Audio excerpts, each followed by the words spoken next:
Listo. Listo, entonces José David, grupo, buenos días y sus 15 minutos comienzan ya.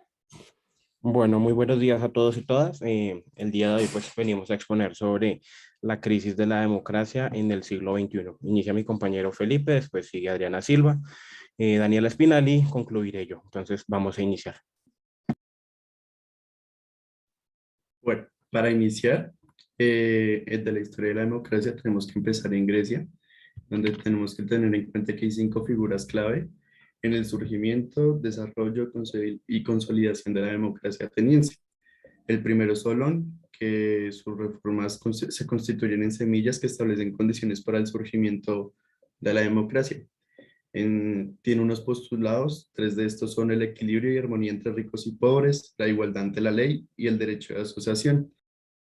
Están Clístenes y Efialtes, quienes más que nada aportan una base estructural para la organización política y democrática en la sociedad ateniense.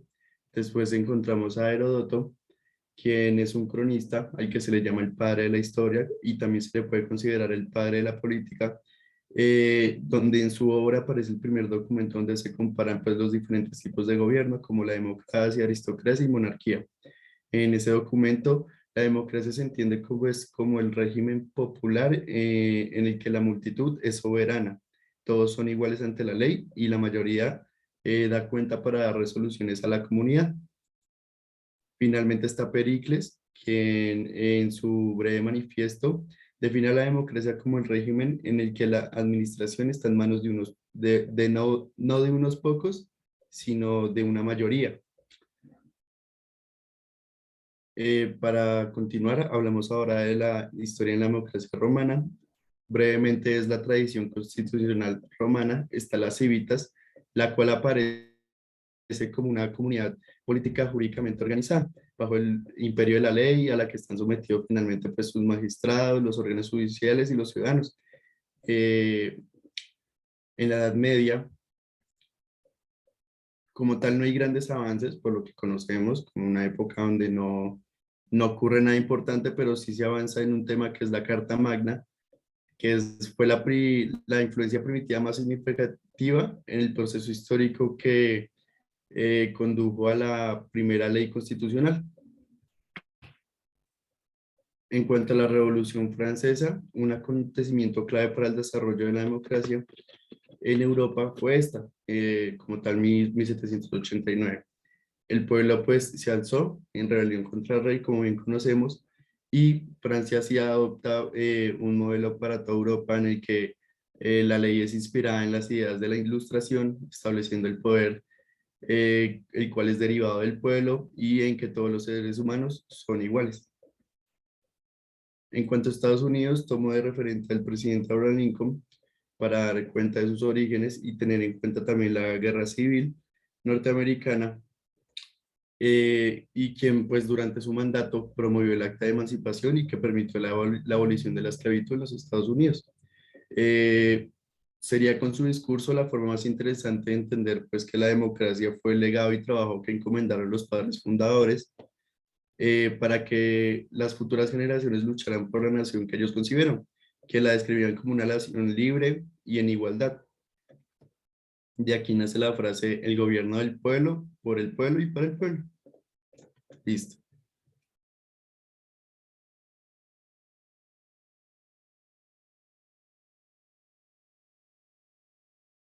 Bueno, muy buenos días para todos y para todas.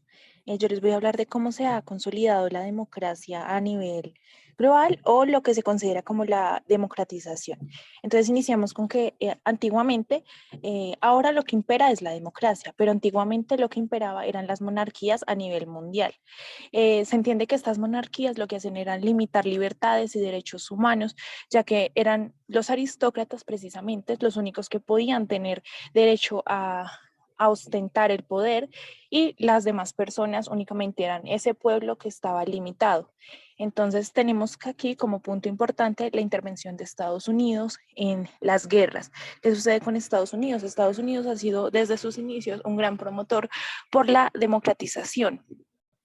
basado desde sus ideales, desde lo que se entiende como la primera ola, que más adelante explicaré las olas de la democratización, pero para hacer hincapié, Estados Unidos tenía inicialmente esta república aristodemocrática, en donde empezó a dar ciertas libertades, y la intervención en la guerra, como bien sabemos, se consolidó como una de las potencias mundiales, y asimismo fue promoviendo su idea, y a la vez, tras la Guerra Fría, al entenderse como que la democracia y el mismo capitalismo eran el modelo ideal, entendemos una fuerte influencia de Estados Unidos a nivel mundial con el fin de promover la democratización. Asimismo, entonces empiezan a disminuir los imperios monárquicos, y se empiezan a reconocer en más estados la democracia como el sistema preferible, o como lo hemos dicho en las clases, el menos malo. Entonces también tenemos que la democracia se entiende como uno de los grandes logros del tiempo moderno.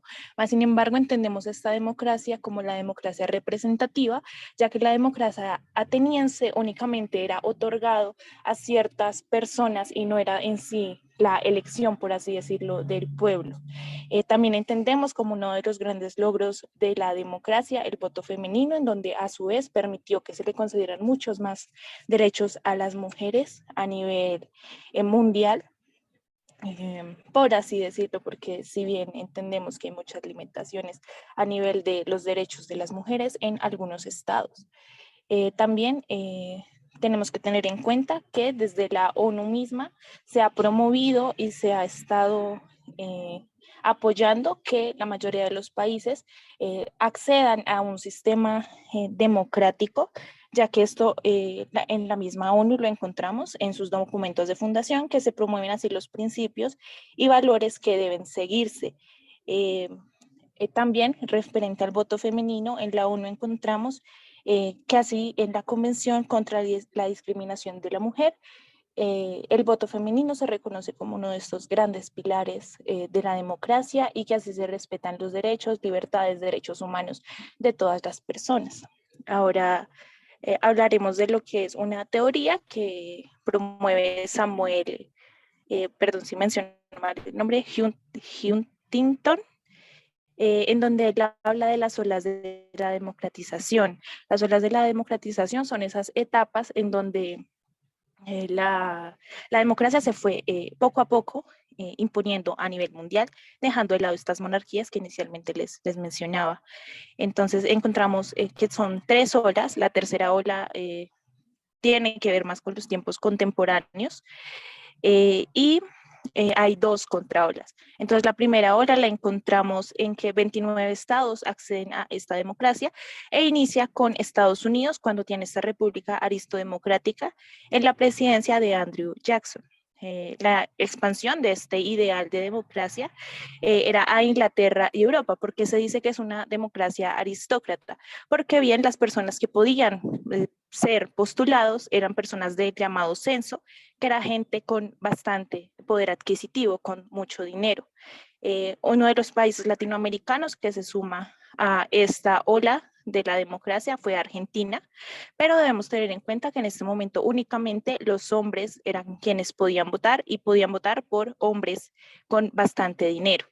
La contraola se da en 1922 con lo que es el autoritarismo y el auge del fascismo y el nazismo, donde evidentemente los derechos se vieron muy constreñidos y reducidos.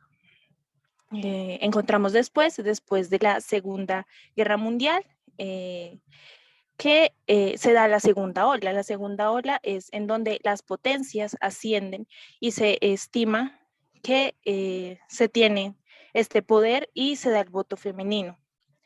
Se llegan también a Alemania, Italia y Japón por primera vez la democracia, y se da la supremacía del dólar. La segunda contraola, a su vez, es el militarismo en América Latina. Y por último, encontramos la tercera ola, que es donde muchos más estados se empiezan a independizar con los estados latinoamericanos, y la liberación de países como Argentina, Brasil y Chile.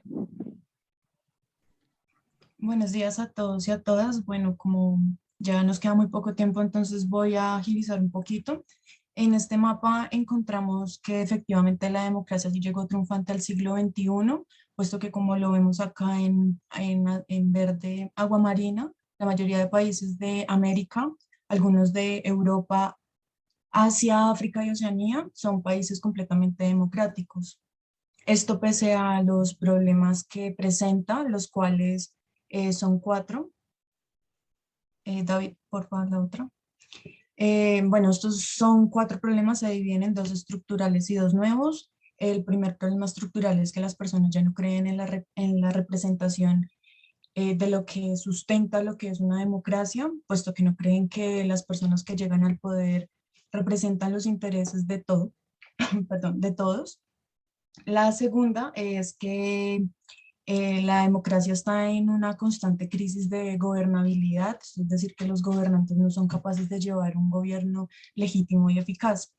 Y por otro lado tenemos los problemas nuevos, estos son producto de la posmodernidad, es decir, que no son desde su origen.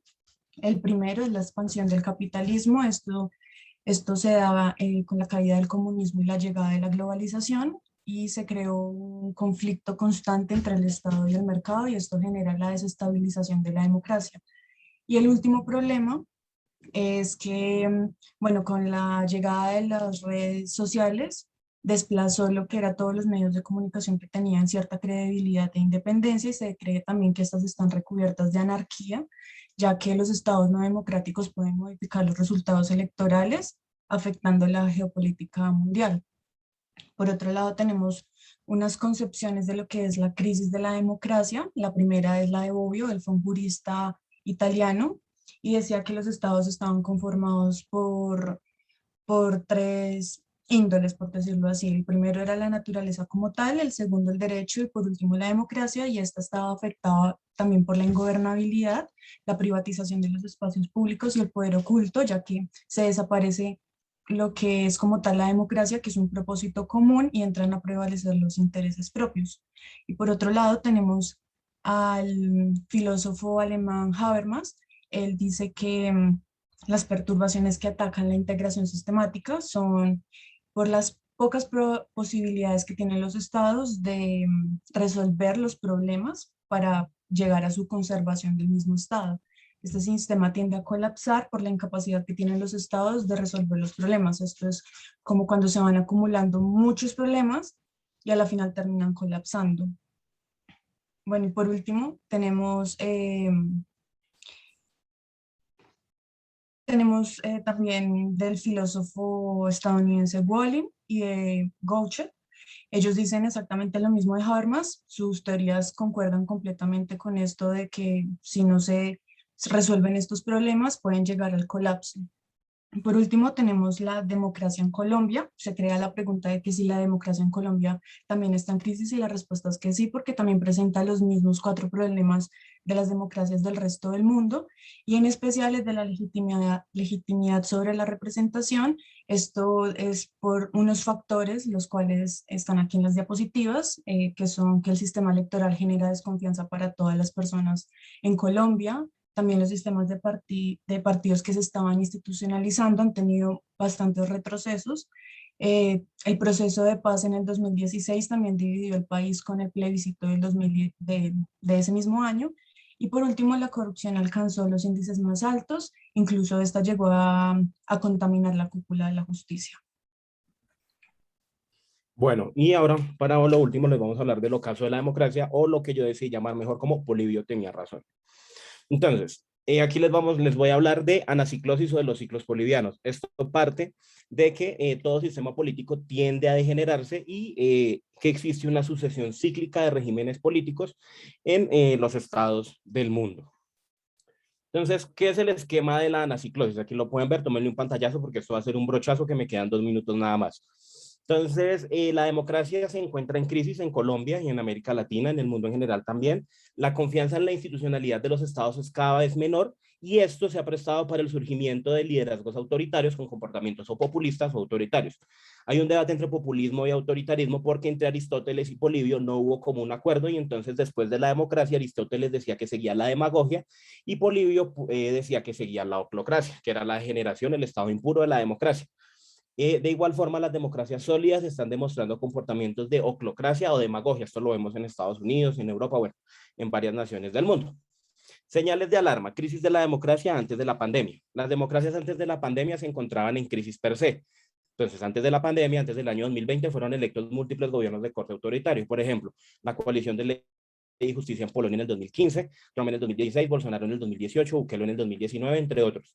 Y igualmente no fueron escasos los estallidos sociales previos a la pandemia, sin embargo, la pandemia sirvió como catalizador. Aquí atrás vemos estos tres, la campaña de Donald Trump, Jair Bolsonaro, Nayib Bukele y el estallido social de Chile. Las señales de la democracia, debilitamiento de la democracia durante la pandemia. A lo largo de la pandemia, varios gobiernos del mundo han tomado medidas de corte autoritario, digámoslo así. Tan es así que The Economist ha catalogado la pandemia, la democracia como una víctima más de la pandemia. Y a raíz de esto, en todos los estados del mundo han surgido discursos despreciando y desdeñando la democracia y haciéndola ver como algo que nos limita a raíz de todo lo que ha sucedido en la pandemia.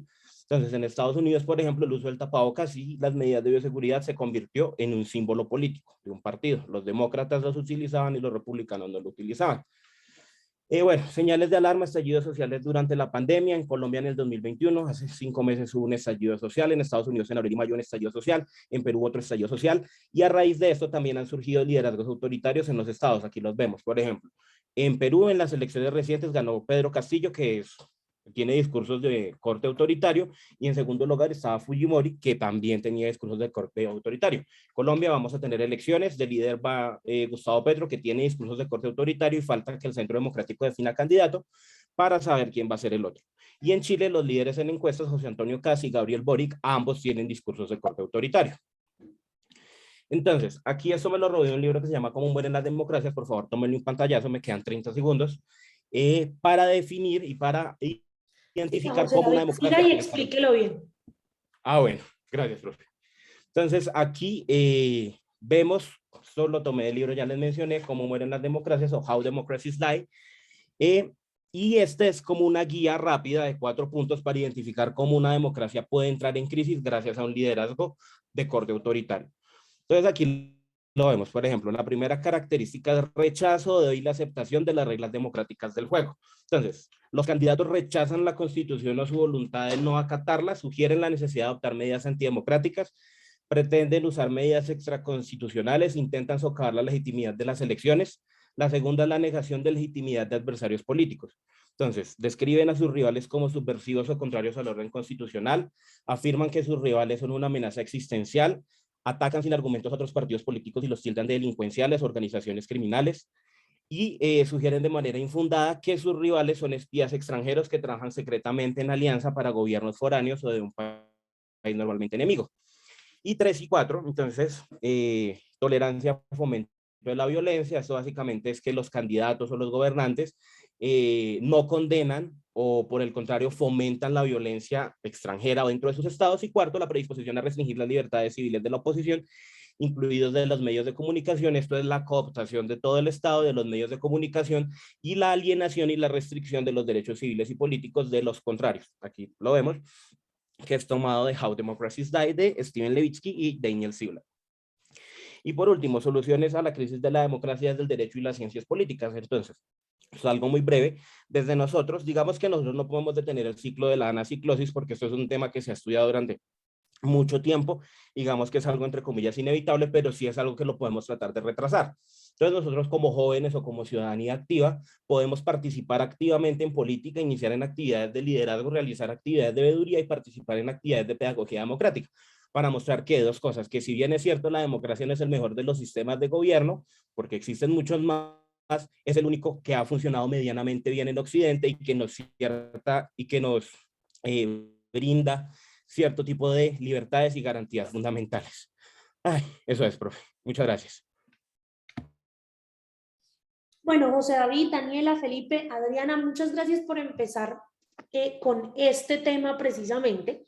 Si ustedes se dan cuenta, yo quise empezar estos análisis de estas crisis o de estas problemáticas globales con la crisis de la democracia. ¿Por qué con la crisis de la democracia? Porque la pandemia nos ha mostrado que hay muchos aspectos de la vida social de las personas, de la vida social de los estados, que cada vez tienen más huequitos por donde meterse, por donde reventar. Y la democracia nos mostró, o los regímenes democráticos nos mostraron que no están exentos de ello. Como lo dijo Adriana, la democracia es el menos malo de los sistemas políticos, pero también es el que más críticas tiene, quizá porque estamos obsesionados con tener un sistema perfecto. Me agradó muchísimo de su presentación que hicieran un contexto histórico de qué es la democracia y cuándo se empezó a hablar de democracia y cuáles son las diferentes nociones de democracia, que hicieron ese enlace con lo que pues hemos compartido en clase en algunos momentos, que nombraron a los teóricos más importantes de la democracia como Huntington, Habermas, Bobbio, que de una u otra manera nos han dicho, aún desde su rol como filósofos, abogados y demás, cuáles son las implicaciones de un buen régimen democrático. Y aquí viene otra diferencia, y es que son los filósofos, los abogados, los que nos hablan de democracia, no son los politólogos, porque los politólogos todavía no han entendido muy bien cómo funciona eso de la democracia. Muy bien el análisis del caso colombiano, el análisis actual a la luz de la pandemia y de los regímenes totalitaristas o autoritarios, más que totalitaristas, que han surgido con la pandemia. Algunas personas entrarían en un debate con José David porque se metió con Nayib Bukele y dicen que Nayib Bukele pues es el mejor líder político del mundo en este momento porque es joven y gobierna a través de Twitter, pero pues Nayib Bukele se define a sí mismo en su biografía de esta red social como el dictador más cool de la actualidad. Entonces creo que también es una persona muy totalitarista. Ese análisis del caso colombiano y de lo que pueda pasar con las elecciones también fue muy bueno. El libro de How Democracies Die es de Fukuyama, ¿cierto, José David? No, profe, es de Steven Levitsky y de Daniel Ziblatt. Ok. Permítame prendo la cámara y se lo muestro. Porque hay uno de Fukuyama que se llama, que versa sobre lo mismo, es como el ocaso de la democracia, Francis Fukuyama, por si lo quieren tener ahí. Aprovecho, vamos a leer las 3 lecturas que recomiendo: El ocaso de la democracia, Todo lo que la democracia no es y lo poco que sí, y Cómo mueren las democracias. El segundo libro es muy bueno. Muchas gracias a los 4. Por favor, suban el texto de análisis al módulo que habilité hace un ratito en el campus virtual. Tienen plazo hasta las 11:59 de la noche para montarla, no hay problema. Pero pues bueno, empezamos muy bien. Ahora ya hablamos de la crisis de la democracia. Ahora vamos a hablar de la verdadera crisis que nos mostró la pandemia. La crisis de la salud. Lorena, Dana, Valentina y Sebastián, ¿están listos?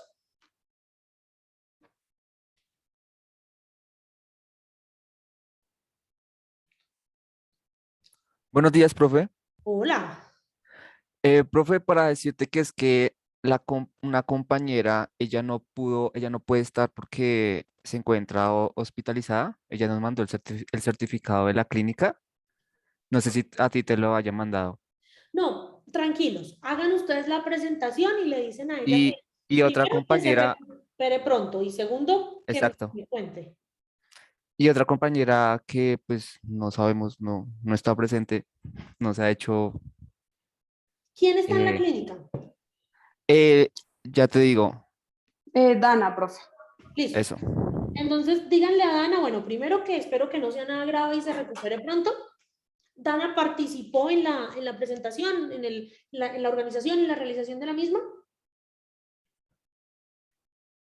Sí, pues o sea, no, Dana no, pero digamos Lorena como que envió toda su parte, pero pues no está presente y pues no hemos tenido contacto con ella. O sea, no El hemos día de hablado hoy. con ella ni nada. Ajá, hoy. Bueno, ¿ustedes se sienten listos para hacer la presentación hoy? Pues, profe, pues si no están las dos compañeras, o bueno, más que todo Lorena, que ella tiene que hablar sobre lo de Colombia, lo de la crisis de salud en Colombia. Bueno. Pues o sea, nosotros tenemos la presentación y todo, pero pues no sabemos, o sea, pues si ellas no están, no sabríamos cómo qué hacer. Sí, porque pues ella, Lorena tiene que hablar pues, lo de la salud en Colombia, ¿sí? Yo hablo del por qué el tema es tan importante en el mundo y la cuestión y Valentina otras Pues yo tengo cuestiones. como la introducción y como lo de la solución en base Vamos a hacer como a la algo. carrera. Exponen de primeros el próximo martes, ¿listo? Ah, bueno, profe. Y dándole espacio a las compañeras a que se presenten también acá Vale, para que no se queden sin la nota. vale, gracias, profe. En serio, gracias. Y como hay crisis en la salud, también hay crisis en la educación. Eric, Elian, Natalia, Alejandro, ¿andan por ahí?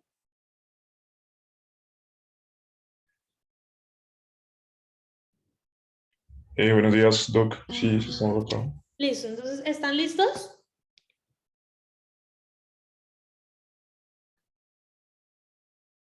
Sí, creería que sí. Listo, entonces a partir del momento en que empiecen a compartir pantalla, les pongo el cronómetro de los 15 minutos.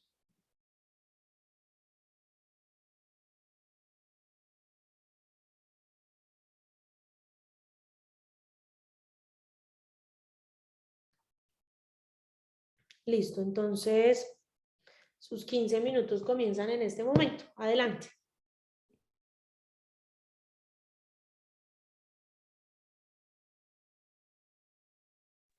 Creo que tiene la persona que está hablando el micrófono apagado. Yo empiezo con esta exposición. Buenos días. Bueno, pues el tema fue crisis de educación y lo dividimos en 4 ítems. El primero de ellos es qué está pasando en la actualidad con este tema. Tomamos en cuenta dos puntos, dos premisas importantes, que es el conflicto armado y el reclutamiento y la pandemia del COVID-19. Empezamos con el conflicto armado y el reclutamiento. Se sabe muy bien que en todo el mundo hay guerras, hay conflictos armados y desgraciadamente para que estos grupos tengan más soldados se necesita el reclutamiento de niños. Tal es el caso a nivel mundial, claro, Siria, Pakistán, Afganistán, que, que requieren de estos niños para que pues, se sirvan como carne de cañón, por decirlo así de este modo. Según la UNICEF, en su informe de futuros robados y jóvenes sin escolaridad a nivel mundial, están fuera de la escolarización 104.000 millones de niños entre 5 y 7 años. Perdón. Así de este modo, estos niños es muy difícil de que ellos puedan acceder a una educación, porque ¿cómo unos niños van a poder combatir contra unas personas que los están obligando a pelear en guerras que no son de su incumbencia? ¿Puedes seguir, por favor?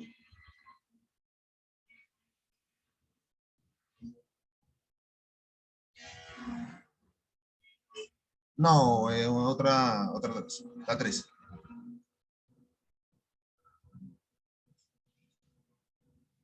La 3, por favor.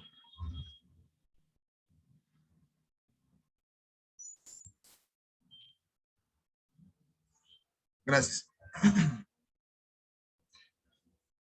Pasando de esto,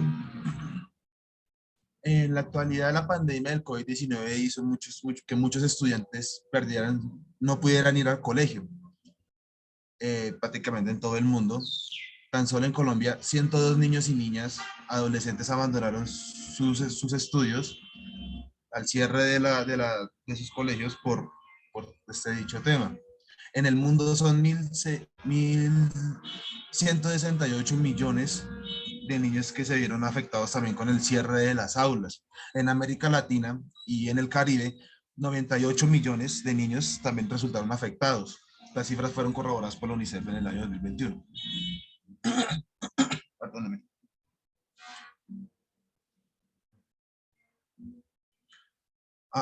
Bueno, gracias. El segundo punto es por qué este tema es un reto para el mundo. Tomemos en primer lugar la guerra. Si estamos hablando de nuestros jóvenes, de nuestros futuros líderes, que van a ser estos niños de entre 5 y 7 años, ¿qué pensamiento van a tener ellos si solamente han vivido en guerras? ¿Con qué mentalidad van a liderar a las futuras masas? ¿O cómo van a ser grandes empresarios o los futuros profesionales de este mundo? es un tema muy difícil de saber porque, porque no van a ser capaces de abrir su mente, sino simplemente es en cuestión de guerra. Con la pandemia del COVID-19, varios expertos afirmaron de que los niños necesitan interacción, necesitan sentir las cosas, percibir el mundo real. Con este encierro que vamos para 2 años, las clases virtuales han impedido ese desarrollo. Esto a futuro puede ser muy grave, muy perjudicial, porque, porque con la creación de nuevas tecnologías, nuevas carreras, etcétera, no van a tener, esos niños necesitan las bases para que ellos puedan seguir, para que ellos puedan continuar con la labor y aún así tener productividad en su vida. No solamente aquí en Colombia, sino a nivel del mundo. Entonces esto es terrible porque si no, entonces tenemos que volver perdónenme, a tener cambios o muchas empresas también están pensando en conseguir androides o inteligencia artificial para que se puedan adaptar a hacer estos trabajos nuevos que están saliendo.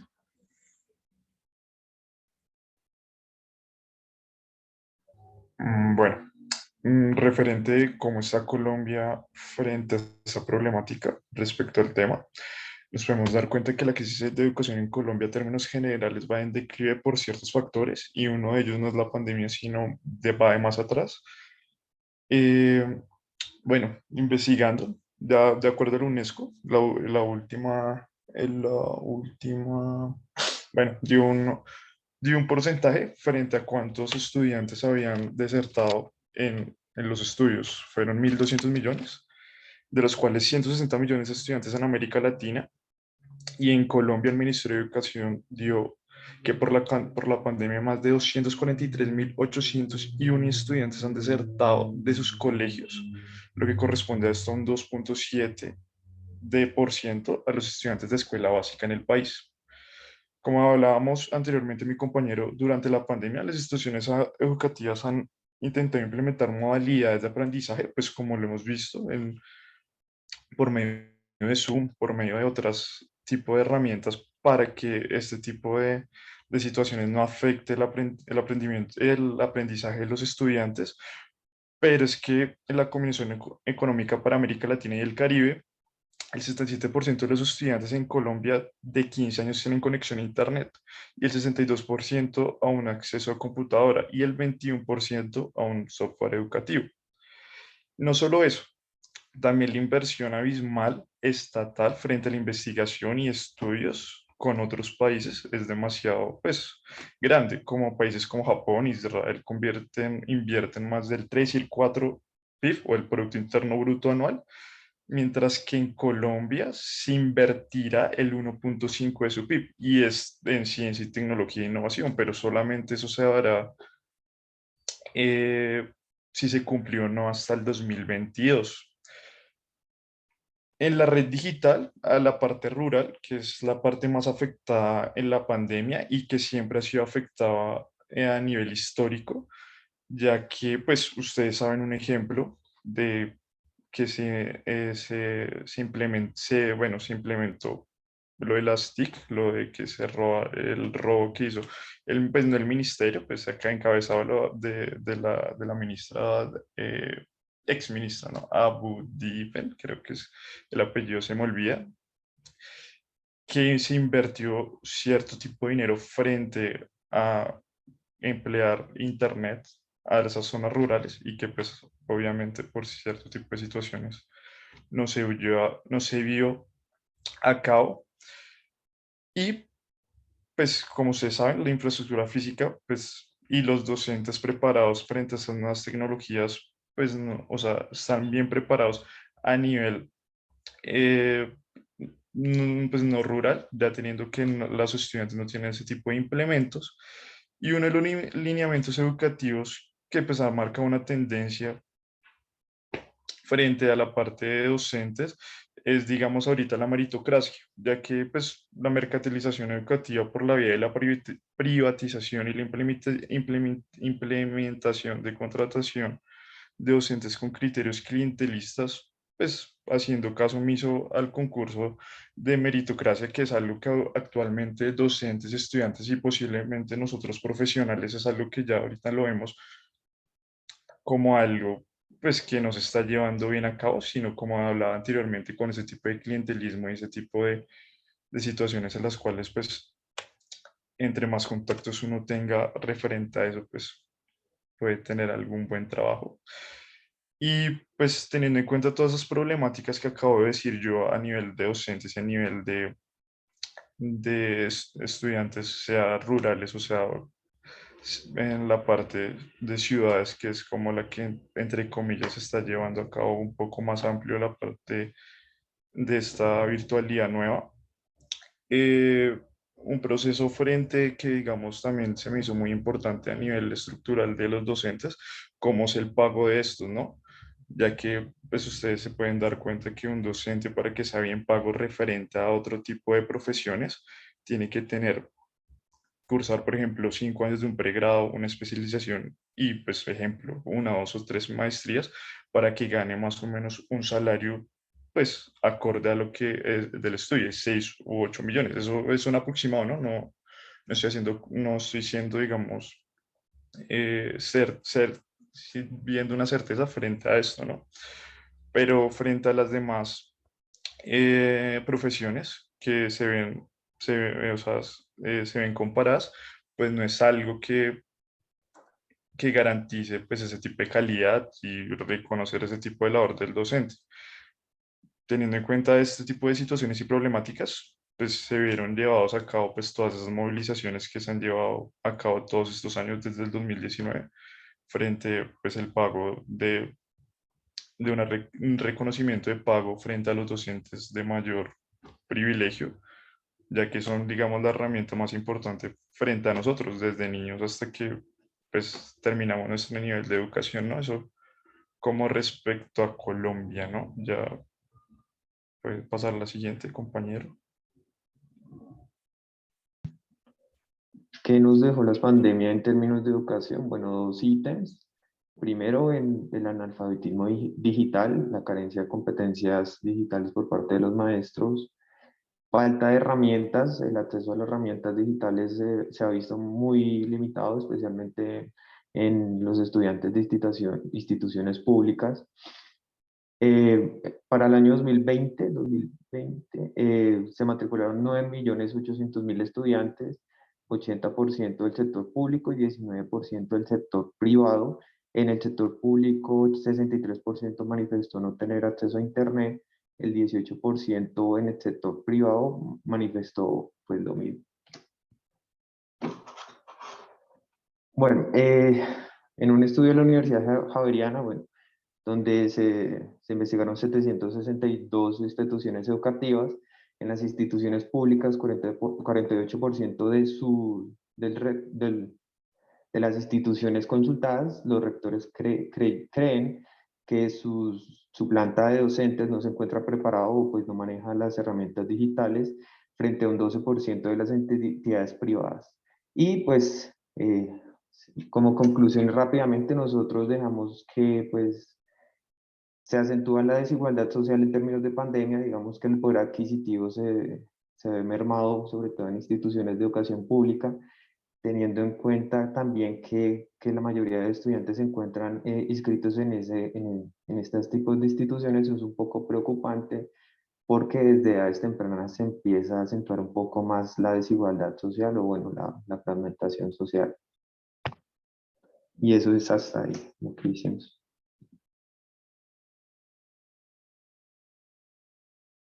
Bueno, Julián, Elian, Alejandro, muchas gracias por esa presentación.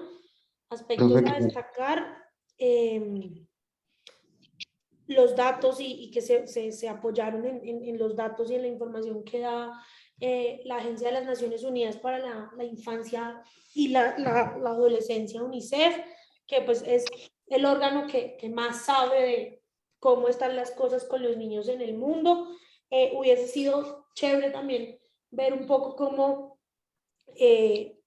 era la cosa en otros países con niveles de desarrollo similares al nuestro.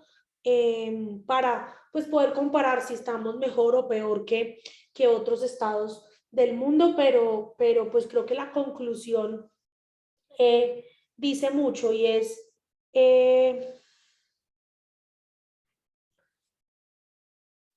hay que invertir más dinero en políticas públicas, hay que ejecutar más políticas públicas que fortalezcan el sector educativo, pero sobre todo hay que darle a la educación la importancia que se merece, y no solamente a la educación básica primaria, sino también a la educación universitaria.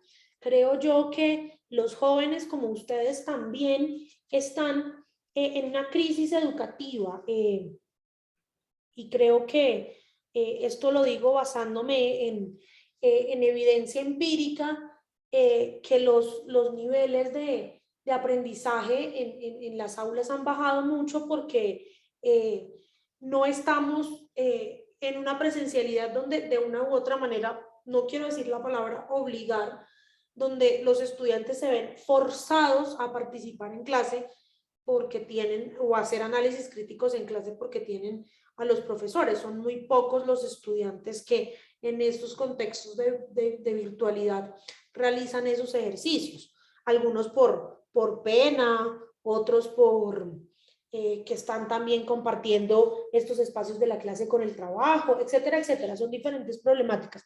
Creo que la pandemia ha dejado nos ha puesto de manifiesto la incompatibilidad de muchas actividades diarias con el estudio y que estas mediaciones tecnológicas también pueden ser un distractor para ellas. Nada, chicos, pues también recordarles, por favor, suban el texto de análisis al módulo que activé de esta semana en el campus virtual. Y muchísimas gracias nuevamente. Y resulta que ha habido crisis en la democracia, crisis en la educación, y muchas de esas crisis son causadas por la crisis de la que Mayra, Santiago, Sara y Laura nos van a hablar. Y es la crisis de la pobreza y el hambre en el mundo. Chicos, ¿están listos? Sí, señora. Listo, entonces a Buenos partir días. del momento en que compartas, Laura, buenos días, empezamos a contar el tiempo. Ok, un momento, profe.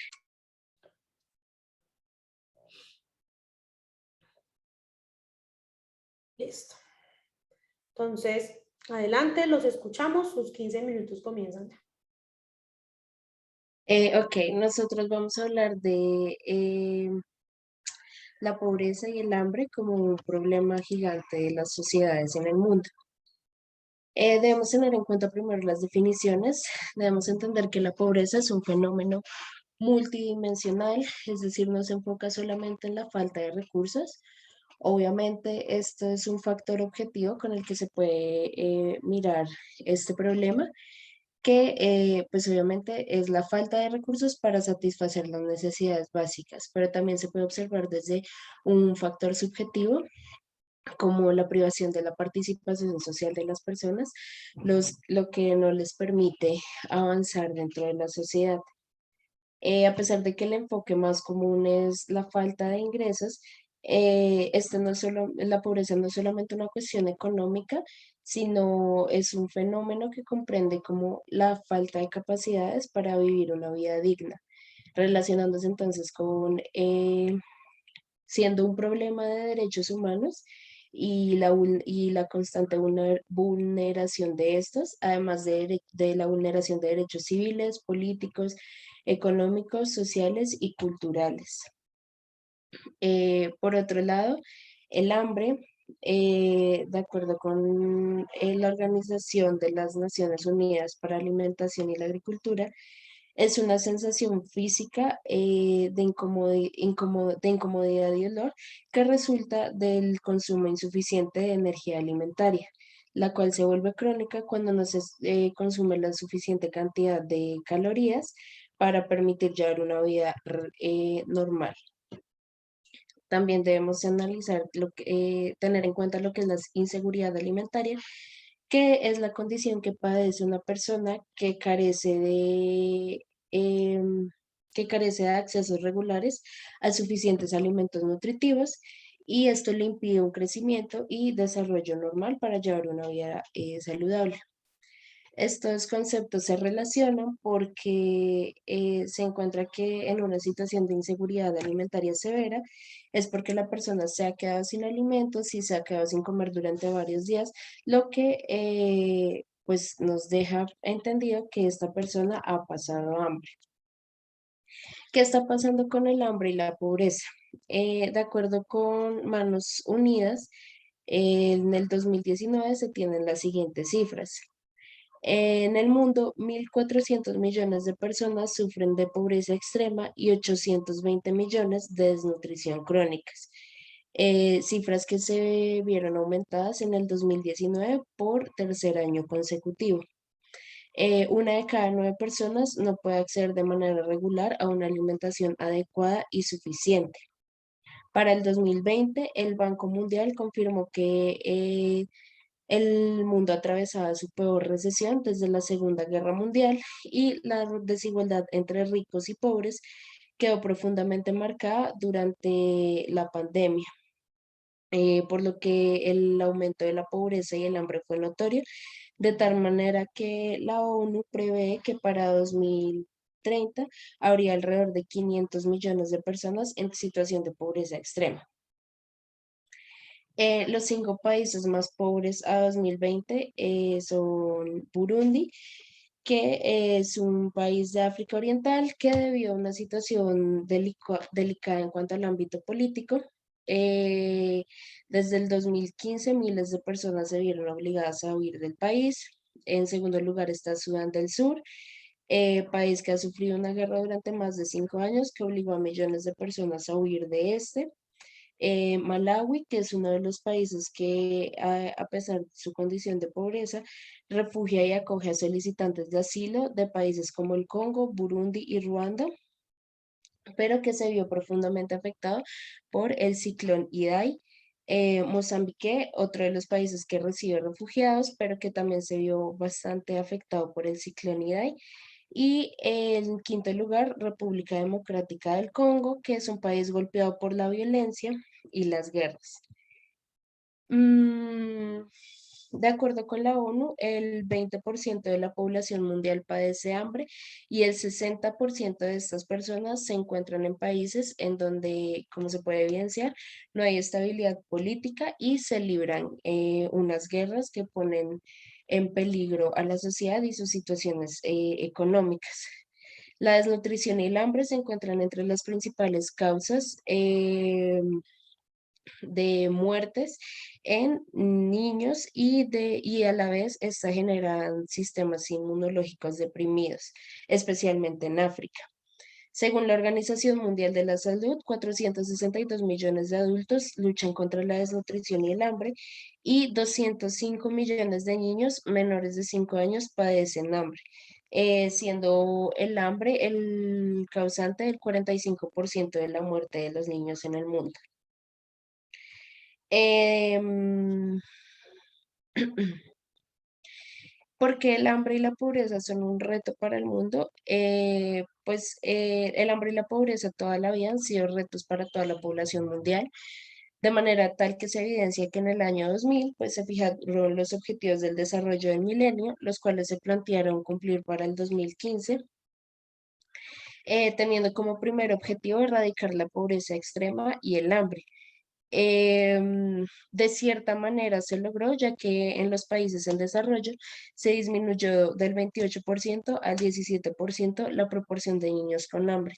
Sin embargo, todas las mejoras y proyectos se distribuyeron de manera desigual entre las diferentes regiones. De la misma manera, cuando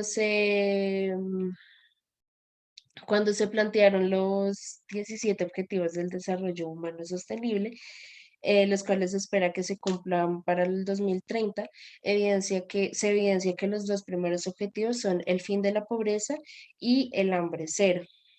De acuerdo, en relación con el fin de la pobreza, en la actualidad más de 700 millones de personas, es decir, el 10% de la población mundial, aún viven en situación de extrema pobreza y con dificultades para satisfacer las necesidades más básicas como la salud, la educación, el acceso a agua, a alimentos, entre otras. Y se tiene en cuenta que la mayoría de personas viven con menos de $1.90 y que en las áreas rurales los índices de pobreza son más del triple de los mismos índices que se presentan para las áreas urbanas.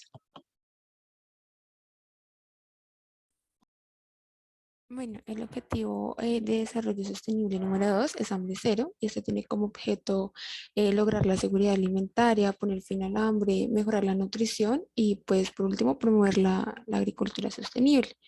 Sin embargo, el panorama a nivel internacional y nacional no es muy alentador cuando se realiza un análisis sobre las implicaciones en la falta de seguridad alimentaria en las personas y comunidades más pobres, ya que se sitúan en un marco de mayor vulnerabilidad. Debido a la contingencia sanitaria y todas sus repercusiones, no se logró garantizar aquellas cadenas de suministros y se afectaron perturbaciones en todo el mundo y en especial en las zonas más vulnerables. Por ejemplo, aquí, según informes, alrededor de 135 millones de personas padecen de hambre severa y la cifra se duplicó gracias al COVID. Y más de 250 millones de personas podrían encontrarse al borde de la hambruna y es necesario generar cambios importantes en la sociedad y en todos los programas que sean necesarios para lograr un equilibrio entre las personas y sus riquezas.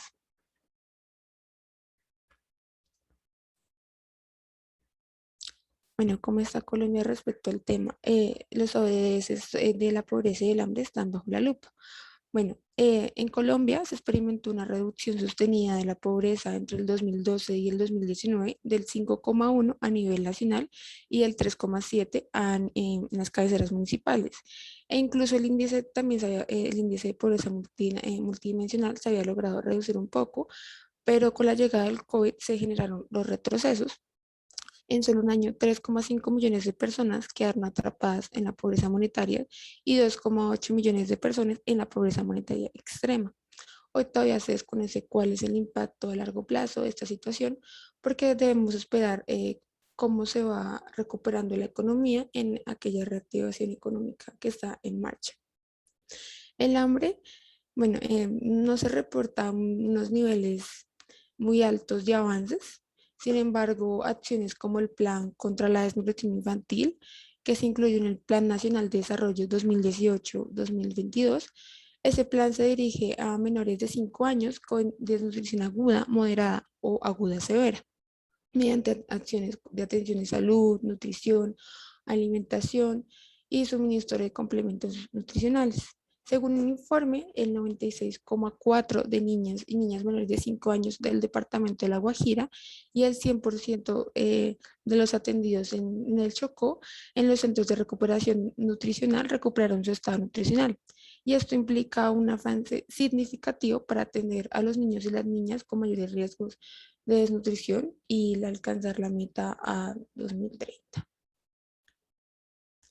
Bueno, también este año el programa de alimentos, junto con la primera dama de la nación, se lanzó un proyecto denominado Innovación para la Nutrición, con el que se buscó impulsar pues, soluciones innovadoras en la seguridad alimentaria. Esta estrategia espera acelerar el cumplimiento de las metas del ODS 2, no solo en Colombia, sino en América Latina y en el Caribe. Algunos informes señalan que en Colombia actualmente con 7 millones de personas con hambre, equivalentes al 14% de su población. Todo esto es en un contexto de aumento de la pobreza extrema por efecto de la pandemia. Colombia volvió a los niveles de pobreza del 2012, o sea que una década de esfuerzos se perdió en un año.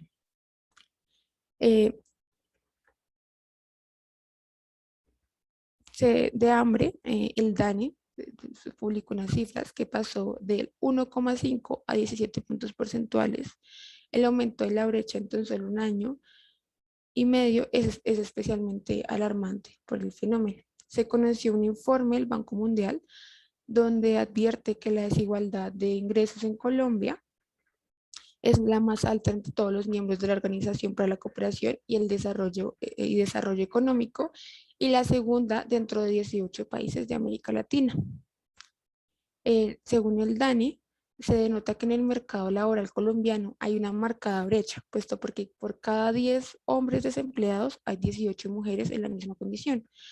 Y conforme al coeficiente Gini del ingreso del hogar, que funciona como una medida estándar de desigualdad, se situó en el pandémico 2020 en el 0,54, que en otros términos traduce la caída de 3,6 millones de colombianos en la pobreza. Y al entrar en otros detalles expuestos por el Banco Mundial, demuestra que la desigualdad impacta con más fuerza a las mujeres, a los indígenas y a las personas negras de nuestro país. Entonces, las autoridades económicas y departamentales deben estructurar planes para erradicar la desnutrición, pero con acciones socioeconómicas y de fortalecimiento, y no de simple asistencialismo que luego se abandonan y el problema continúa y sigue empeorando.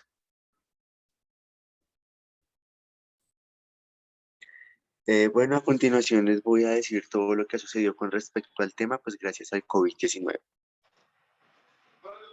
Bueno, entonces principalmente las otras pandemias que estamos enfrentando pues son la pobreza y el hambre. Tenemos que la problemática de la salud ocasionada pues por la pandemia que hoy en día conocemos, está afectando mucho a la sociedad como tal. Entre 2019 y 2020, 3.5 millones de personas entraron en un nivel de pobreza monetaria, pasando de 17,5 millones en el 2019 a 21 millones en el 2020.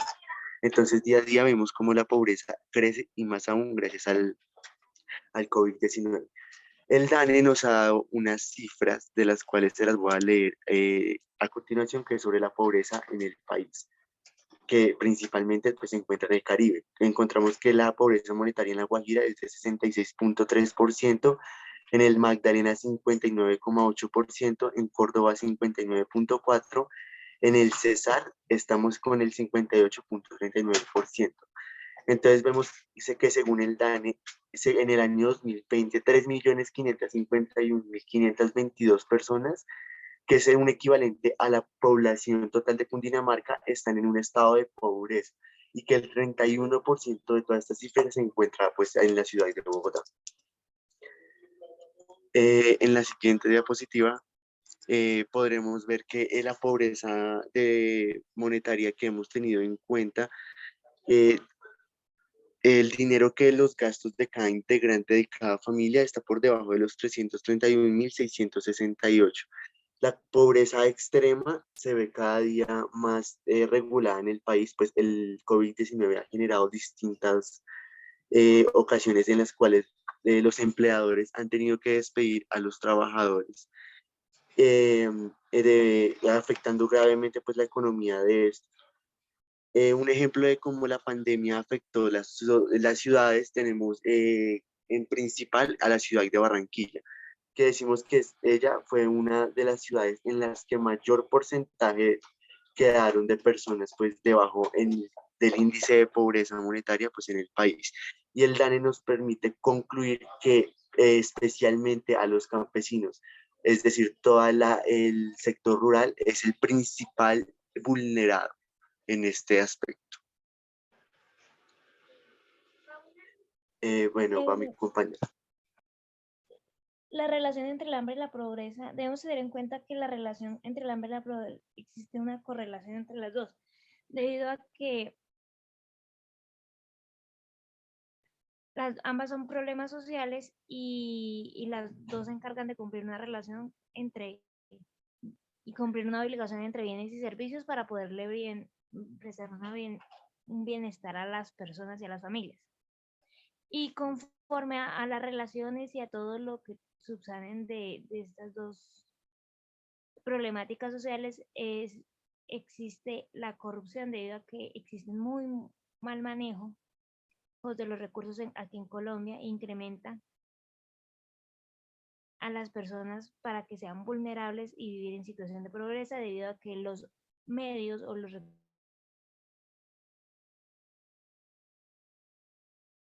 actos que no van de acuerdo con los recursos. ¿Hay alguna solución a este problema social? Principalmente se encuentra una relación debido a que las ayudas o los principales métodos para para solucionar ese problema no se encuentran en regalar comida o en regalar incentivos, se solucionan creando oportunidades, creando un sistema de salud tanto público como privado y un servicio público sin corrupción y con sueldos decentes que sean bien remunerados para los profesionales de este país. La situación es un reflejo también de las problemáticas que enfrenta el país, como corrupción, mal manejo, funcionarios no aptos o cualificados para las funciones que se están dando o para los cargos públicos. Entonces, todo eso tiene que ver con con una carente falta de oportunidades y también para solucionar ese problema se necesitan oportunidades efectivas de progreso para que sea necesario la búsqueda de una solución, una sociedad más justa. Gracias. Bueno, Mayra, Santiago, Sara, Laura, muchas gracias. Como se pueden dar cuenta, algo que me gustó mucho también de su presentación y que quiero destacar es el enlace que hacen efectivamente entre la problemática y los objetivos de desarrollo sostenible en el marco de la Agenda 2030. No podemos olvidar que ese es el derrotero que el mundo se ha puesto para lograr algunas cosas importantes de aquí al año 2030. Y sobre todo en esos dos temas es donde más gravedad hay en términos de cómo los efectos de la pandemia le han pegado duro al bolsillo de las personas y al aumento de las tasas de pobreza, la pobreza entendida también como ese abanico de cosas, no solamente de factores no solamente macroeconómicos o microeconómicos que impiden que una persona pueda cumplir con sus o que pueda hacer uso y disfrute de sus libertades individuales, sino que pueda tener acceso a ciertas cosas. La otra semana continuamos con el grupo de Lorena, Dana, Valentina y Sebastián, y había otro grupo pendiente, el grupo de Lucía, Ariel, quedó para el 16, ¿cierto? ¿Me confirman, por favor? Que Lucía no puede estar, igual que el grupo de Laura, si mal no recuerdo. Sí, señora, dice que para el 16. Listo, Lucía, muchas gracias. Igual Laura Bermúdez me envió un correo también contándome que no, pues que ella y su grupo no podían estar, o alguien de su grupo no podía estar el 16, el 9, también les di la oportunidad de presentar la sustentación el 16. Bueno, ustedes están hablando de unas problemáticas globales, de unos retos que tiene el mundo. Pues yo les voy a hablar de otro gran reto que tiene el mundo hoy. Y ese gran reto que tiene el mundo hoy son las relaciones diplomáticas, políticas, económicas entre China y los Estados Unidos de América. ¿Por qué es considerada o por qué son consideradas estas como un reto del mundo? Porque son los dos hegemones del sistema internacional, son los dos países más poderosos del sistema internacional, los que más peso tienen a nivel económico, a nivel político, también a nivel medioambiental en términos de emisiones, de reducción de emisiones de gases de efecto invernadero. Entonces quisiera empezar esta parte, mi sustentación, por decirlo de alguna manera, con estas dos preguntas. ¿Ustedes creen que la COP26 que actualmente se está llevando a cabo en Glasgow va a tener un impacto real en la lucha contra el cambio climático o va a ser una reunión política más que no va a servir para nada? La pandemia del COVID-19 no ha terminado aún. ¿Ustedes qué creen que nos hace falta para que podamos volver a la normalidad? Si es que vamos a poder volver a la normalidad, que yo realmente lo dudo un montón, José David. Gracias, profe. Bueno, en COP26, digamos que no, porque las convenciones, las cumbres, las reuniones de las Naciones Unidas sobre el cambio climático realmente no es que hayan servido para mucho, se llevan haciendo desde 1997, si mal no recuerdo. De la única que ha salido algo importante ha sido el Acuerdo de París en el 2015 de COP21, creo que era así, COP21, que fue el Acuerdo de París, donde se pusieron de acuerdo a limitar el aumento de temperatura a finales del siglo a 1.5 grados. De momento la meta se va cumpliendo parcialmente, pero lo más probable es que se incumpla porque vamos en 2021 y las proyecciones que van hasta el momento es que para finales de siglo, hacia el 2100, la temperatura haya subido alrededor de 2 grados centígrados, o sea, medio grado más de lo establecido, que eso tendría unas incidencias en el derretimiento de los casquetes, subiría el nivel del mar alrededor de 1 metro y pues generaría unas consecuencias bastante graves. Que si realmente COP26 va a servir para algo, lo dudo mucho, realmente lo dudo, falta ver si dan la sorpresa, porque realmente estas convenciones son, así como usted lo menciona, son políticas y es como un saludo a la bandera, sí, porque allá solamente se reúnen, y vamos a hacer, tenemos que hacer, y a la final no resultan haciendo nada, y al año siguiente, el año entrante, en un año, en noviembre del 2022, cuando se reúnan en el Cairo otra vez, van a seguir diciendo tenemos que hacer, pero realmente acciones concretas no se van a tomar. Y la verdad es algo triste y preocupante porque el cambio climático ya es una amenaza real, ya no es evitable, y las catástrofes climáticas que se aproximan, pues la verdad no son nada agradables. Y la pandemia del COVID no ha terminado aún, efectivamente.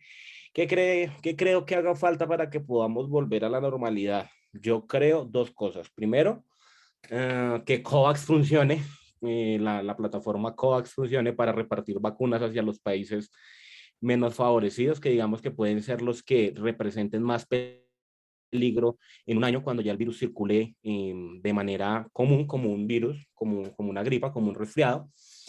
Y digamos que estos países en los que no se haya controlado todavía pueden generar variantes que pueden volver a poner en jaque el sistema global.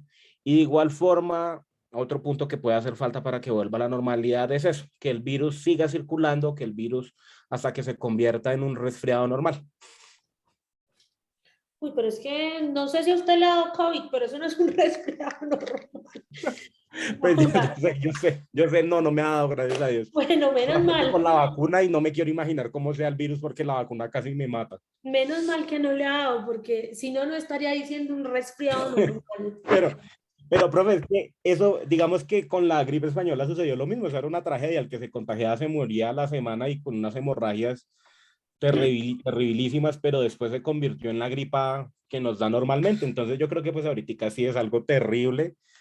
Conozco familia que ha tenido que ser hospitalizada por eso, pues porque las crisis respiratorias son de verdad tenaces, horribles, con oxígeno y total. Pero yo creo que va a llegar el punto, y no estamos muy lejos, de que se convierta, digamos, en una gripa fuerte, digamos. Pues esperemos a ver, ya llevamos año y medio en esto, yo ya no sé qué pensar. Laura. Profe, yo quería responder la segunda pregunta y a mí se me hace que nunca vamos a volver a la normalidad que estábamos acostumbrados, o sea, la vida ya no va a volver a ser así, porque incluso podemos evidenciar que ya todo, digamos, con respecto a las tecnologías ha avanzado y pues se ha implementado en casi todos los aspectos. Yo creo que ha sido como una facilidad para muchas cosas. Incluso podemos ver cómo lo que va a pasar con la empresa de Facebook, que ahora es Meta, y eso es solo algo muy pequeño porque a mí se me hace que la inteligencia artificial y, bueno, demás avances en la tecnología nos van a permitir pues que la normalidad sea muy diferente. Además de esto, también se han presentado más problemas, ¿no? Porque pues digamos que eso es una ventaja en cierto punto, pero digamos que con todos los tapabocas y toda la contaminación que se ha generado y demás, pues yo creo que la normalidad va a cambiar mucho, ¿sí? O sea, no va a volver a ser lo que estábamos acostumbrados y era algo que se necesitaba en parte, pues para darnos cuenta que también estamos, o sea, como lo digo, digamos que estábamos muy atrasados en cierta parte o no queríamos ver como tal lo que de verdad le esperaba al curso de la humanidad, pero con esta pandemia como que nos hizo aterrizar y darnos cuenta pues que esto es solo un pedazo, ¿sí? De lo que, de las muchas cosas que pueden pasar y también de los avances que podemos tener tecnológicamente. Muy bien. Juan Felipe. Hola, profe. Pues yo considero que El cambio sería más en temas como laborales, temas políticos, económicos, pero culturalmente no creo que la pandemia haya afectado mucho las formas en que nos comportamos. Finalmente, tú puedes salir hoy en día a la calle y te puedes dar un claro ejemplo de que no vivimos, de que estamos retornando a lo que queríamos antes, ¿sí? El vivir en sociedad como lo hacíamos antes, creo que ha sido algo muy importante para recuperar para todos. Finalmente uno se da cuenta de eso, pues cuando nomás ve en noticias los lugares de rumba, cuando ven las noticias, pues los días sin IVA, sí, son cosas que finalmente a los que la sociedad y nosotros, pues nosotros estamos acostumbrados a estar y es el medio en el que nos hacemos sentir más cómodos, pero pues en temas económicos y más que nada laborales económicos, sí va a haber un cambio bastante fuerte. Se puede notar a ciencia cierta por cómo ha influido la virtualidad. Sí, cómo el teletrabajo se va convirtiendo ya no en una tendencia, sino en algo que va a perdurar, porque realmente creo que muchas personas, no sé si en el caso nuestro, en la educación, que es muy difícil, pero sí en caso de empresas y labores netamente administrativas, sí va a seguir siendo una tendencia el teletrabajo. Laura. Profe, pues yo creo que como que el cambio que tuvo el COVID-19, aparte como del encierro y eso, o sea, pues lo que ya estaban diciendo, como que se está volviendo poco a poco como esa normalidad, entre comillas, de lo que era la vida, pero siento que el cambio más grande fue como en las personas, o sea, a pesar de que se decía como que la pandemia nos iba a volver como mejores personas, más empáticas y todo eso, siento que se ha evidenciado como todo lo contrario y la gente con el encierro y con la virtualidad y con el no convivir tanto como antes lo hacía, se volvió más intolerante, menos empática y siento que esa va a ser como la nueva normalidad, ¿no? Como gente más apática, más grosera, más violenta, porque igual esas fueron como las secuelas que dejó el encierro en nosotros. Completamente de acuerdo. Yo también pienso que la gente no se volvió mejor persona, eh, sino que por el contrario, el encierro sacó lo peor de nosotros en muchos aspectos. Y digo nosotros porque me incluyo. Yo descubrí cosas de mí que no sabía que tenía en la pandemia. Por ejemplo, no sé, la volatilidad en el carácter, cosas como esas. Pero bueno, estas dos problemáticas, estos dos temas, tienen mucho que ver con los dos hegemones del sistema internacional. ¿Por qué? Porque pues son ellos los que lideran en muchos aspectos todas estas discusiones y todos estos temas, pues la pandemia o lo que sí, lo que hoy conocemos como COVID-19 empezó en China precisamente, etcétera, etcétera, etcétera. Entonces, para hablar de las dos potencias, pues vamos a conocerlas un poquito. Empecemos con los Estados Unidos. Pues Estados Unidos es un país que se constituyó como República Federal Constitucional en 1776, compuesta por 50 estados y un distrito federal, que es el Distrito de Columbia, donde se encuentra la ciudad de Washington.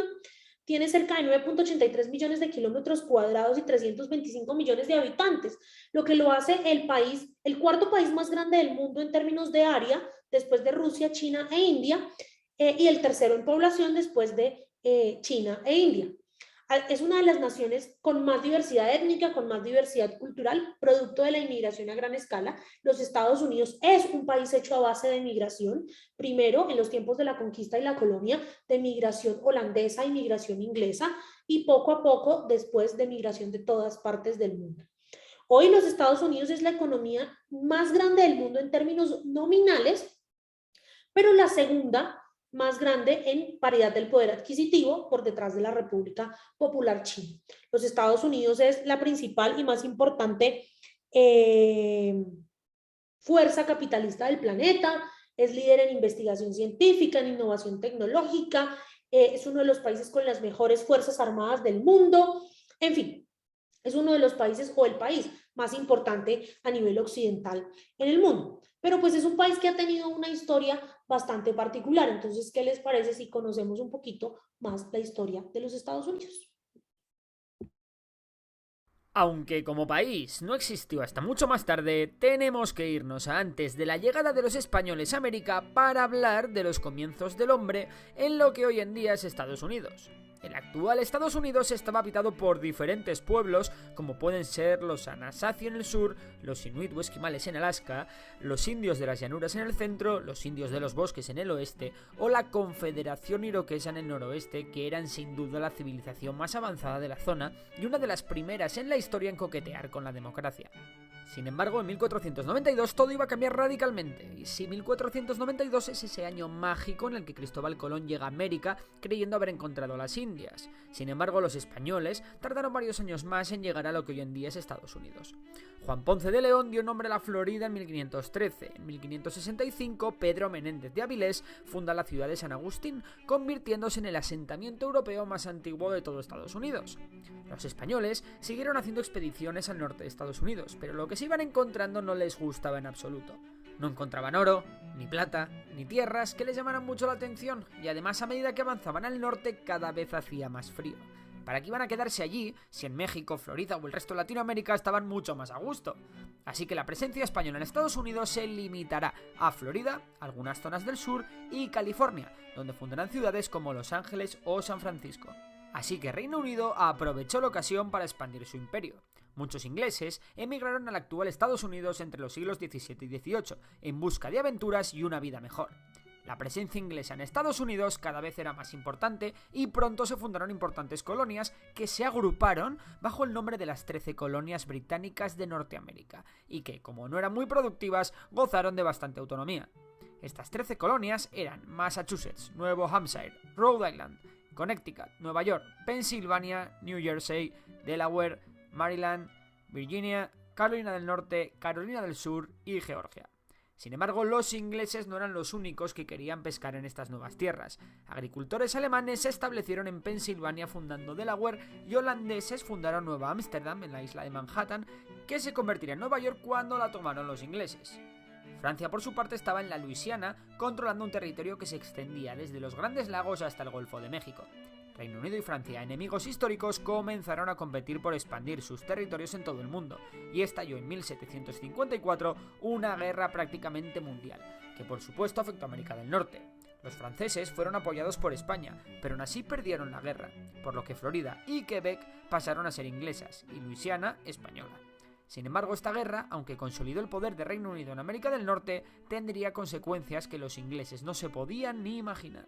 La ayuda dada a los británicos por parte de los colonos no fue recompensada por el gobierno de Londres. Los impuestos sobre las 13 colonias aumentaron. Esto provocó grandes protestas que no solo no fueron escuchadas, sino que fueron respondidas con más impuestos aún.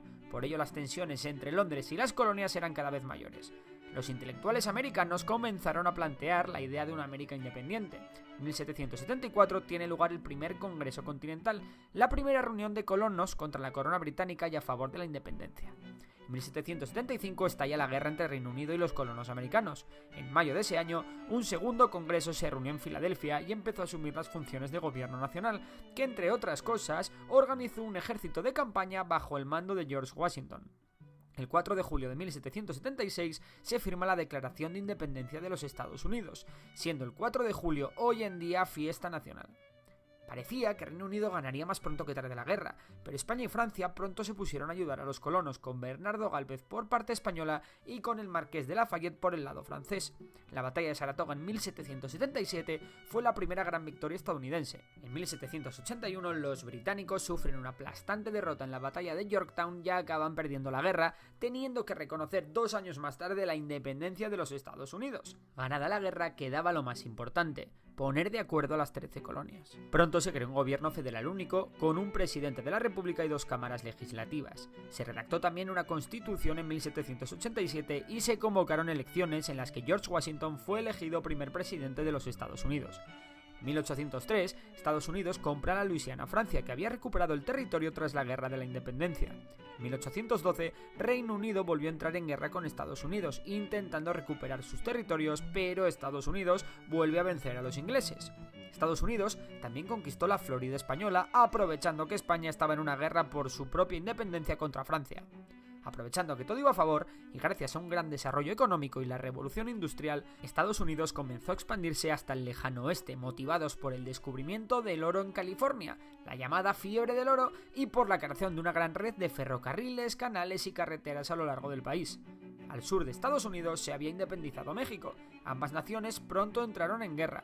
Primero Estados Unidos hizo con Texas. Más tarde, las tropas estadounidenses derrotaron a las mexicanas, consiguiendo California, Nuevo México, Arizona, Nevada, Utah, Colorado y parte de Wyoming. En las elecciones presidenciales de 1860, el recién creado Partido Republicano, dirigido por Abraham Lincoln, apoyó la prohibición de la esclavitud en todos los territorios de Estados Unidos. Los estados del sur, que prácticamente vivían de los esclavos que trabajaban en el campo, se opusieron. El país quedó dividido en dos, y estalló una guerra civil.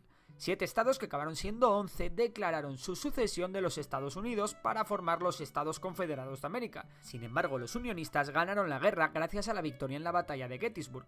Además de reunificar el país, la victoria en la guerra significó la prohibición de la esclavitud.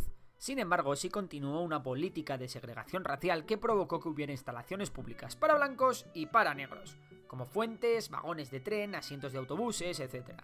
Aún así, en 1865 se funda el Ku Klux Klan, una organización terrorista supremacista blanca que llevó a cabo ataques violentos contra la comunidad negra.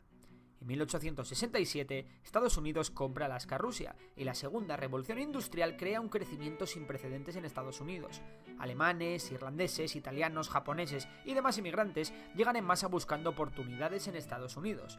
El país buscará entonces ampliar sus dominios, quitándoles territorios a los indios que aún controlaban grandes zonas del país. Varias guerras habrá contra los indios, destacando la guerra de Black Hills, contra los Yakotas liderados por Toro Sentado y Caballo Loco. Los indios, a pesar de luchar con gran valor, son prácticamente aniquilados. Sin embargo, la ambición de Estados Unidos no tenía límites, y pronto empezó a buscar objetivos más allá de sus fronteras. En Cuba había un movimiento contra el dominio español, y el gobierno de Estados Unidos, en la rebelión, vio la oportunidad perfecta para establecer un imperio colonial en América Latina. Un falso ataque español al USS Maine sirvió como excusa para que Estados Unidos declarase la guerra a España. España es vencida y Cuba consigue su independencia, mientras que Filipinas, Puerto Rico y Guam pasan a ser estadounidenses. Paralelamente, Estados Unidos también consigue hacerse con Hawái. En 1914 estalla la Primera Guerra Mundial. En Estados Unidos la opinión pública estaba en contra de la guerra, pero la inteligencia americana descubrió un pacto entre México y Alemania para atacar a Estados Unidos. También Alemania hundió varios barcos estadounidenses con destino a Inglaterra. Así que Estados Unidos acabó atacando a Alemania y envió a Francia 1 millón de soldados. Los soldados estadounidenses llevaron a Europa el virus que provocó la devastadora pandemia de gripe de 1918, la gripe española, y que mató entre 50 y 100 millones de personas. La década de 1920 recibió el nombre de los felices años 20, debido a la gran prosperidad económica que experimentaba el país. Estados Unidos desplazó a Reino Unido del liderazgo económico mundial. También surgieron nuevas industrias como la del cine en Hollywood o la industria aérea. Sin embargo, la bonanza provocó una burbuja que explotó en 1929, en el llamado crack del 29, que supuso una crisis mundial llamada la Gran Depresión y que provocó lo siguiente. Miles de bancos y más de 100.000 empresas quebraron. La producción industrial se redujo a la mitad, los salarios bajaron un 60%, la inversión se redujo un 90% y el paro aumentó alarmantemente. En 1933 llega al poder Franklin D. Roosevelt, quien pone en marcha la política del New Deal, con el objetivo de sacar al país de la crisis.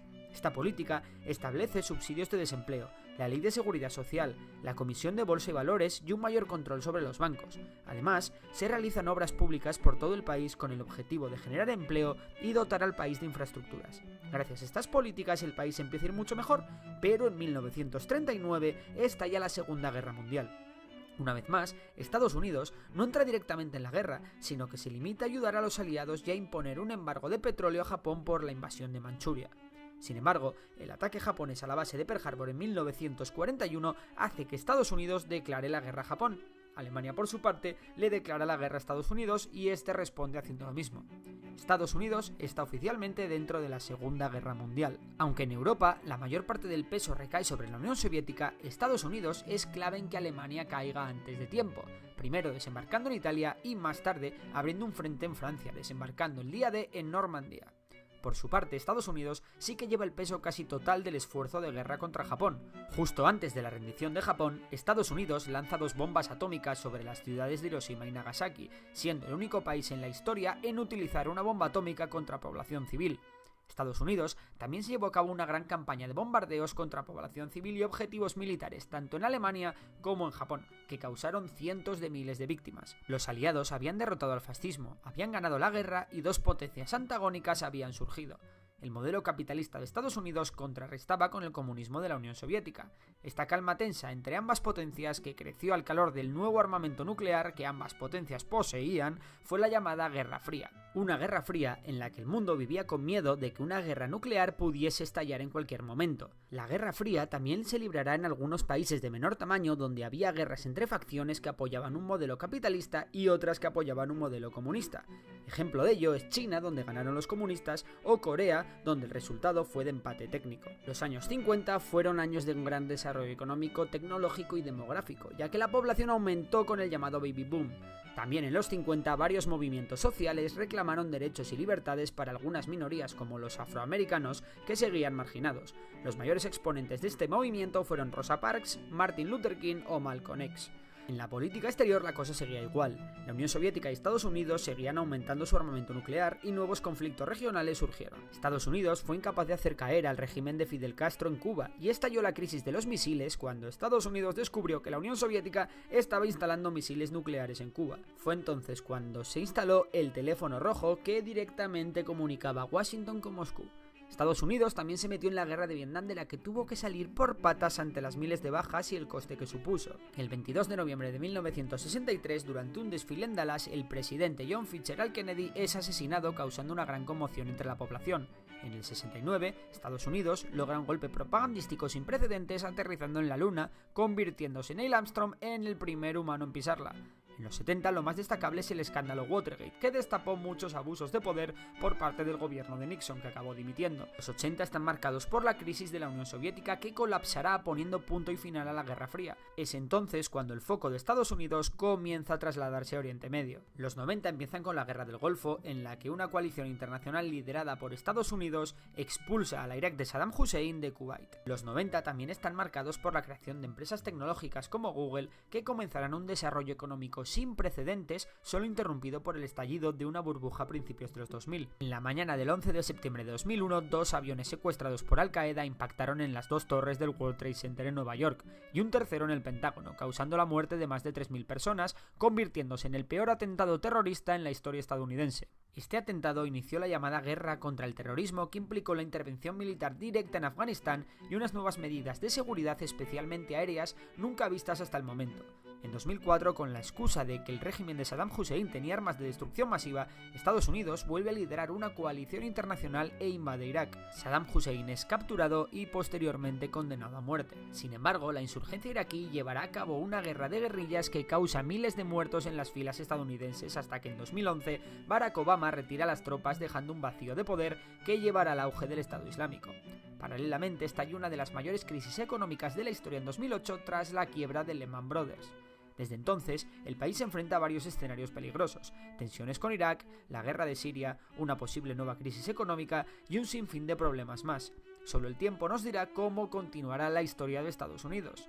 Si te ha gustado el vídeo, ya sabes que puedes suscribirte al canal, darle a like. Como ustedes se pueden dar cuenta, la historia de Estados Unidos ha estado hecha a partir de lo que ellos llaman el destino manifiesto, y es ese destino de liderar el mundo en todas sus facetas, a nivel político, a nivel, a nivel económico, a nivel militar, a nivel social, etcétera, etcétera. Y por el otro lado, pues tenemos a China. China es el país más grande del mundo y el más poblado, con cerca de 1.395 millones de habitantes. Hoy en día es la primera potencia del mundo en términos de paridad del poder adquisitivo. Tiene como característica principal que es un estado unipartidista gobernado por el Partido Comunista Chino, o el PSC, y su capital es la ciudad de Pekín o de Beijing, como todos la queramos conocer. ¿Cuál es la diferencia entre los Estados Unidos y China en términos de su ascenso a nivel de potencia global? Solo una: es que Estados Unidos se encargó de que todo el mundo viera cómo ascendía a potencia global.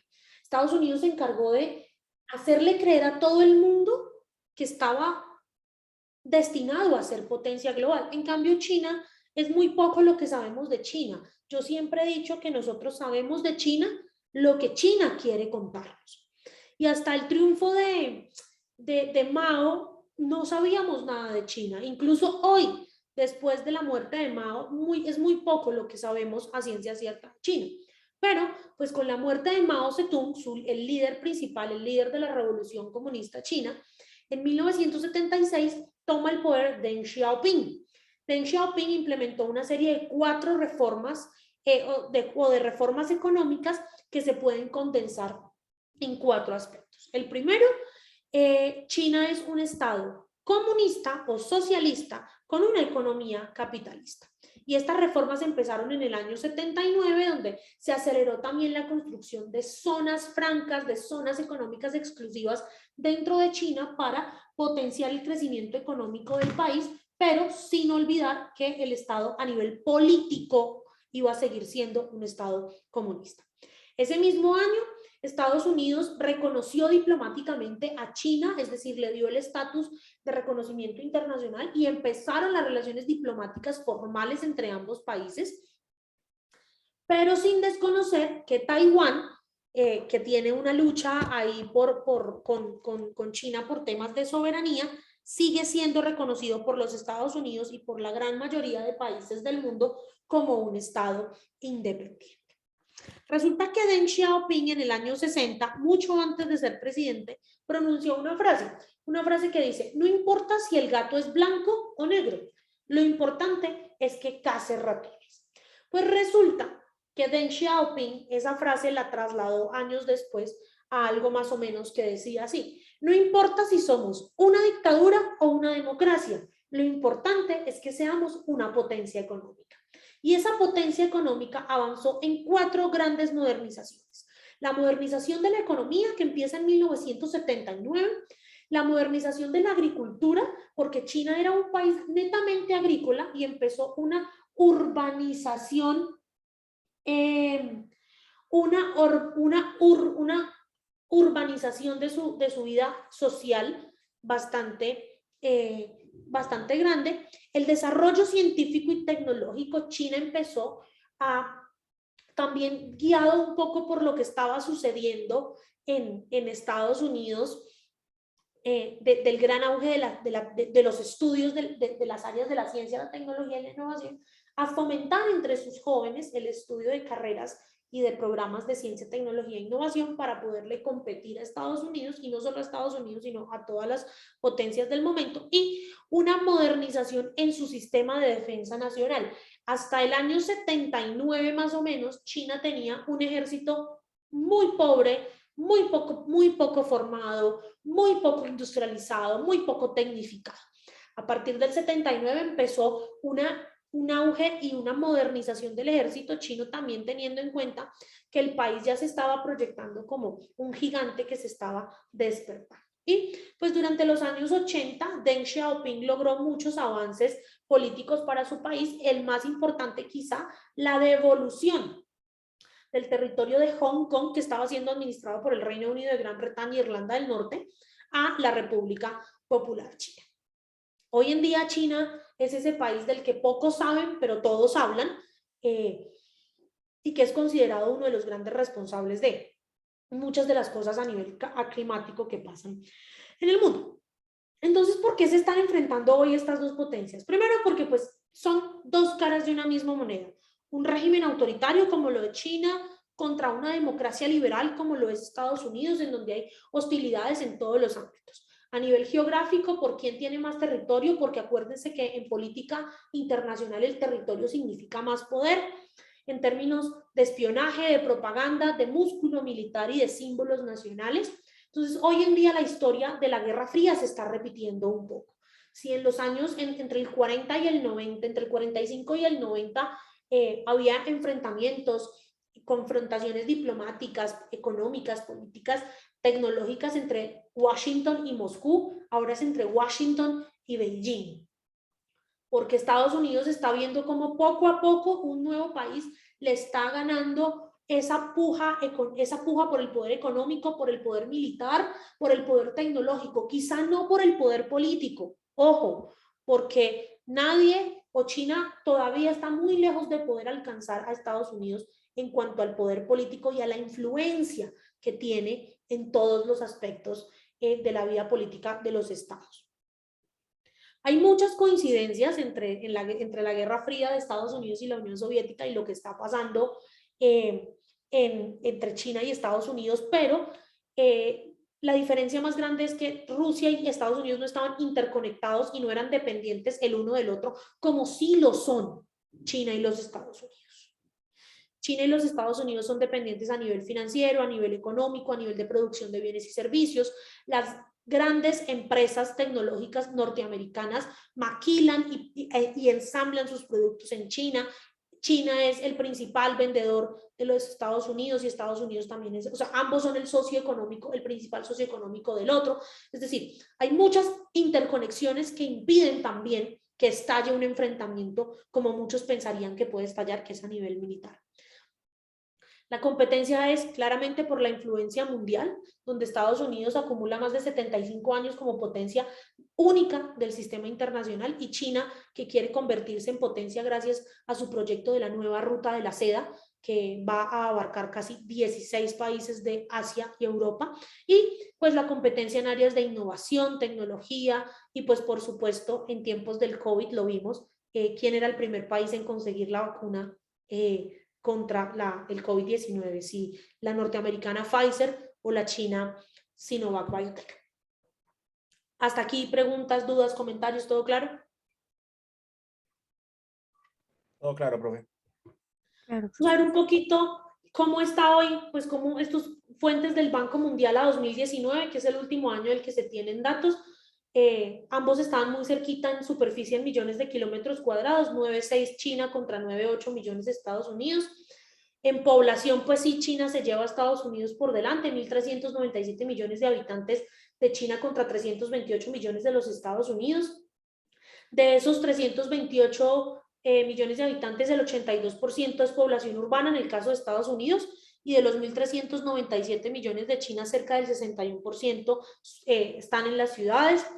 En millones de dólares, el PIB de los Estados Unidos es de 21.4 billones de dólares respecto de los 14.3 de China. Por cabeza un chino tiene anualmente $10.261, en tanto que un norteamericano tiene 65.280. A 2019 el PIB de la República Popular China creció en un 6%, en tanto que el de Estados Unidos creció un 2.3%, y pues la esperanza de vida de ambos es casi parecida. 76 años es la esperanza de vida de un chino promedio contra 78 la esperanza de vida de un norteamericano promedio. Hoy en día las comparaciones ya van más allá de, ya también están en otros aspectos, como aspectos de educación. Se hacen rankings de universidades, cuáles son las mejores universidades del mundo, y pues siempre son 3 norteamericanas las que están punteando: Harvard, el MIT y Berkeley. Muy pocas universidades chinas puntean en estos rankings, pero también en términos de acceso a derechos fundamentales, que pues evidentemente China está muy atrás de Estados Unidos en este aspecto, y en generación de avances de ciencia, tecnología e innovación. ¿Cuáles son hoy los retos de cada potencia? En el caso de Estados Unidos, su principal reto es China, hacerle frente a ese crecimiento desmedido de China, que se vio un poquito paralizado por la pandemia, pero que pues no va a dejar de seguir siendo así. Las relaciones entre Estados Unidos e Irán son un reto para el gobierno de Joe Biden en términos de que puede estallar o que puede haber una escalada violenta en términos de la energía nuclear entre ambos países. El tema de la guerra en Siria es supremamente difícil para los Estados Unidos. Estados Unidos es en parte responsable, como lo vimos la semana pasada, de lo que está pasando hoy en Siria, al apoyar indirectamente al Estado Islámico en su guerra contra el régimen de Bashar al-Assad. Por este lado del mundo, la situación de Venezuela es un reto importante para los Estados Unidos en términos de cómo se le salió de las manos eso que él llama su patio trasero, y pues la migración, que lo hablamos mucho en clase cuando ustedes traen sus noticias, es uno de los mayores desafíos hoy de Estados Unidos, la creación, la definición de una política pública de migración que responda a las necesidades no solo de los migrantes y no solo de seguridad nacional de los estados, sino también de aquellos países que le exportan los migrantes a los Estados Unidos y que tienen que indiscutiblemente generar nuevas y mejores oportunidades para que sus ciudadanos decidan no salir del país.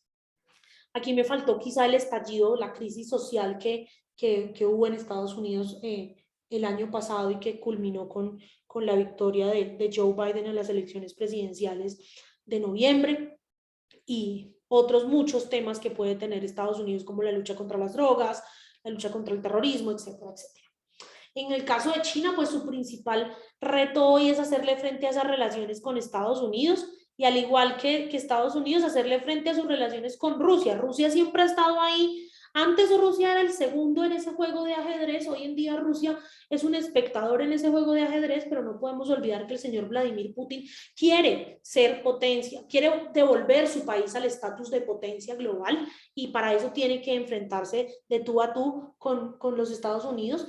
Y quizá no tanto con China. Para Vladimir Putin, los enemigos de mi enemigo son mis amigos. Entonces las relaciones entre China y Rusia son más bien bastante fluidas en términos de cómo le hacen frente ambos a los Estados Unidos. Una vez saquen a Estados Unidos del ajedrez, pues ya se enfrentan Rusia y China para lograr el poderío global. La soberanía, China tiene muchos problemas por definir en términos de soberanía. China está peleando algunas zonas del Mar Amarillo, está peleando algunas zonas de la frontera con el Tíbet, está peleando algunas zonas de la frontera con Mongolia, el tema de Taiwán, el tema de Hong Kong, son temas pendientes ahí en la política de la República Popular China. Por supuesto, el respeto a los derechos humanos. Para nadie es un secreto que China es uno de los países que más viola derechos humanos en el mundo y en donde menos se respetan las libertades individuales de los ciudadanos. Y por supuesto, quitarse el lastre de el país que le trajo el COVID-19 al mundo, y quitarse esa mancha negra en su hoja de vida. Por eso quizá China o Sinovac es uno de los países, una de las empresas que más dona vacunas, que más vende vacunas, porque es también la manera de resarcirse del virus que empezó en Wuhan en el año 2019. Ahora bien, ¿qué pasa con Colombia? Entre estos dos países y el nuestro, las relaciones entre Estados Unidos y Colombia abarcan muchos temas: política, narcotráfico, comercio, educación. Y para nosotros China es el segundo socio comercial del país, después de los Estados Unidos. Nuestras relaciones diplomáticas con China son bastante fluidas en términos de comercio, de cultura, de ciencia, tecnología e innovación. China aplica mucho una diplomacia cultural, una diplomacia científica, en términos de construir proyectos de cooperación sur-sur para temas de ciencia, tecnología e innovación, y con el otorgamiento de muchas visas para que jóvenes colombianos vayan a cursar sus estudios posgraduales en la República Popular China. ¿Preguntas, dudas, comentarios?